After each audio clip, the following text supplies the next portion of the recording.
Hi friends, welcome to my recipe corner. അപ്പൊ ഇന്ന് easy ആയിട്ട് ബ്രെഡ് കൊണ്ട് ചെയ്യാൻ പറ്റുന്ന ഒരു കിഡിലൻ സ്നാക്കാണ് ചെയ്യുന്നത്. അപ്പൊ ബ്രെഡും ഇത്തിരി തേങ്ങയും ഉണ്ടെങ്കിൽ വളരെ ഈസി ആയിട്ട് എല്ലാവർക്കും ചെയ്യാൻ പറ്റുന്ന ഒരു അടിപൊളി സ്നാക്കാണ്. അപ്പൊ ടൈം കളയാതെ തന്നെ പെട്ടെന്ന് എങ്ങനെയാണ് ഈ ഈസി സ്നാക്ക് ചെയ്യുന്നതെന്ന് കാണാം. അതിനു മുന്നേ തന്നെ ഇതുവരെ സബ്സ്ക്രൈബ് ചെയ്യാതെ ആരെങ്കിലും കാണുന്നുണ്ടെങ്കിൽ പ്ലീസ് ഒന്നങ്ങ് സബ്സ്ക്രൈബ് ചെയ്തേക്കുക. അതുപോലെ വീഡിയോ ഇഷ്ടപ്പെട്ടാൽ ലൈക്ക് ചെയ്യുക, ഷെയറും ചെയ്യുക. അപ്പോൾ സ്നാക്ക് ചെയ്യാനായിട്ട് ഞാനിവിടെ ഒരു 6 ബ്രെഡ് സ്ലൈസ് എടുത്തു വെച്ചിട്ടുണ്ട്. 6 വീറ്റ് ബ്രെഡാണ് എടുത്തിരിക്കുന്നത്. അപ്പോൾ വൈറ്റ് ബ്രെഡ് ആണ് കയ്യിലുള്ളതെങ്കിൽ നിങ്ങൾക്ക് അത് യൂസ് ചെയ്യാം. അപ്പൊ ഞാനിവിടെ ബ്രെഡിന്റെ സൈഡൊക്കെ ജസ്റ്റ് ഒന്ന് കട്ട് ചെയ്ത് മാറ്റി വെച്ചേക്കുവാണേ. ഇനി ഈ സൈഡ് കട്ട് ചെയ്യണമെന്നില്ല കേട്ടോ. ഇനി നമുക്ക് ഈ ബ്രെഡ് പീസൊക്കെ ഒന്നങ്ങ് മുറിച്ച് ഒരു മിക്സർ ജാറിലേക്ക് മാറ്റാം.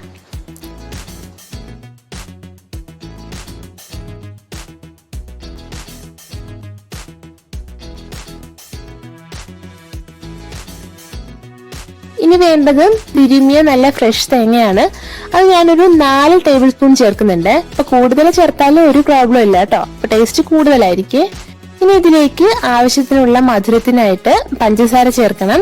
അപ്പൊ ഞാനിവിടെ ഒരു 2.5 ടേബിൾ സ്പൂൺ പഞ്ചസാര ചേർക്കുന്നുണ്ട്. അപ്പൊ ഇതൊരു മീഡിയം മധുരമാണ് കേട്ടോ. അപ്പൊ നിങ്ങൾക്ക് കൂടുതൽ മധുരം വേണമെന്നുണ്ടെങ്കിൽ കുറച്ചുകൂടി പഞ്ചസാര ചേർത്ത് കൊടുക്കാം.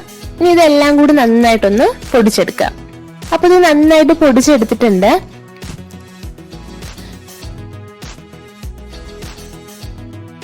ഇതിപ്പോ ഇങ്ങനെ ഒന്ന് മിക്സ് ചെയ്യുമ്പോൾ നമുക്ക് മനസ്സിലാവും ആ തേങ്ങയിലെ നനവുണ്ട്, നന്നായിട്ടൊന്ന് നനഞ്ഞു വന്നിട്ടുണ്ട്. ഇനി ഞാൻ ഇതിലേക്ക് ഒരു മുട്ട പൊട്ടിച്ചൊഴിക്കുന്നുണ്ട്. അപ്പൊ മുട്ട ചേർക്കുമ്പോൾ നമ്മുടെ സ്നാക്ക് കൂടുതൽ സോഫ്റ്റ് ആവും കേട്ടോ. അതുപോലെ തന്നെ അടിപൊളി ടേസ്റ്റും ആയിരിക്കും. അപ്പൊ ഈ സ്നാക്കിന് മുട്ടയുടെ സ്മെല്ലൊന്നും ഉണ്ടാവില്ല കേട്ടോ. ഇനി നിങ്ങൾക്ക് മുട്ട വേണ്ടാന്നുണ്ടെങ്കിൽ കുറച്ച് പാലൊഴിച്ച് കുഴച്ചെടുക്കാം. അപ്പൊ നിങ്ങൾ പാലാണ് ചേർക്കുന്നതെങ്കിൽ 1 ടേബിൾ സ്പൂൺ പാൽപ്പൊടി കൂടി ചേർത്താൽ കൂടുതൽ ടേസ്റ്റി ആയിരിക്കും. അപ്പൊ ഞാനിപ്പോ ഇവിടെ ഫ്ലേവറിന് വേണ്ടിയിട്ടൊന്നും ചേർക്കുന്നില്ല കേട്ടോ. അപ്പൊ തേങ്ങയുടെയും ബ്രെഡിന്റെയും ആകെ ഒരു ഫ്ലേവർ ആയിരിക്കും നല്ലത്. അപ്പൊ ഇത് ഈ ഒരു കൺസിസ്റ്റൻസിയിലാണ് കുഴച്ചെടുക്കേണ്ടത്.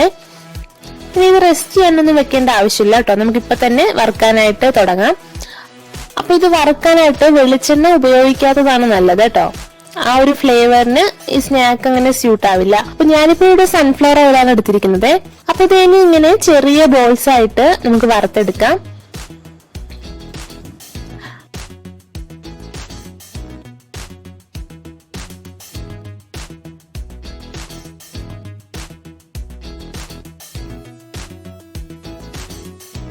അപ്പൊ ഇത് നമ്മുടെ കിഡിലൻ സ്നാക്ക് ഇവിടെ റെഡി ആയിട്ടുണ്ട്.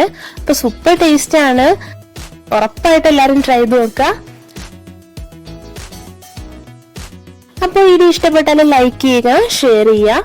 ഇതുവരെ ചാനൽ സബ്സ്ക്രൈബ് ചെയ്യാത്തവരുണ്ടെങ്കിൽ പ്ലീസ് ഒന്ന് സബ്സ്ക്രൈബ് കൂടി ചെയ്തേക്കുക. അപ്പൊ ഇതുപോലൊരു ഈസി ആൻഡ് ടേസ്റ്റി റെസിപ്പി ആയിട്ട് നെക്സ്റ്റ് എപ്പിസോഡ് കാണാം. Till then take care and by.